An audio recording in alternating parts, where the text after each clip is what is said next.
വഖഫ് പോലും ഇപ്പം പടച്ചവനെ വഖഫ് ബില്ല് കേന്ദ്രം പാസാക്കിയിരിക്കുകയാണ്. പടച്ച റബ്ബിന്റെ മേല് പോലും അവര് കൈവച്ചിരിക്കുകയാണ്. എവിടെ എത്തിയിരിക്കുന്ന സഹോദരാ? കാരണം അധികാരം അവരുടെ കയ്യിലാണ്, സർവ്വതും അവരുടെ കയ്യിലാണ്. മുസ്ലിമിനോട് പറയുകയാ, നീ പേടിക്കണ്ട, നീ പേടിക്കണ്ട. ഇനി നമ്മളെ സഹായിക്കാൻ ഒരാൾക്കേ കഴിയൂ. ഈ ലോകം മുഴുവനും അടക്കി ഭരിക്കുന്ന രാജാതിരാജനായ അല്ലാഹുവിന് മാത്രമേ ഇനി നമ്മളെ സഹായിക്കാൻ കഴിയൂ.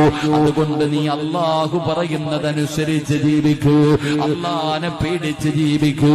അല്ലാഹുവിന്റെ ഖുർആൻ പറയുകയാ, അല്ലാഹു പറയുന്നതനുസരിച്ച് ജീവിക്കുന്നവന് അല്ലാഹു സഹായിക്കുമെന്ന് അല്ലാഹുവിന്റെ വിശുദ്ധ ഖുർആൻ. അല്ലാഹു പറയുന്നതനുസരിച്ച് ജീവിച്ചാൽ ഒരിക്കലും നീ ഭയപ്പെടണ്ട. ഒരാൾക്കും നിന്നെ ഒന്നും ചെയ്യാൻ കഴിയില്ല. ഈ ലോകം മുഴുവനും നിനക്കെതിരെ തിരിഞ്ഞു വന്നാലും മോനെ പടച്ച റബ്ബ് നിന്റെ കൂടെയുണ്ടെങ്കിൽ ഈ ലോകം മുഴുവനും പരാജയപ്പെട്ടു പോകും സഹോദരാ.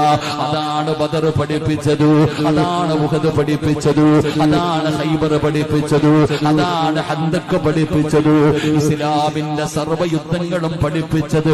തോറ്റുപോയത് അല്ലാഹുവിന്റെ മുമ്പിലുള്ള വിശ്വാസത്തിന്റെ മുമ്പിലാ. അതുകൊണ്ട് എന്റെ പ്രിയപ്പെട്ടവരോട് പറയുകയാണ്, അവനവന്റെ വീട്ടിൽ ദീന് കൊണ്ടുവാ.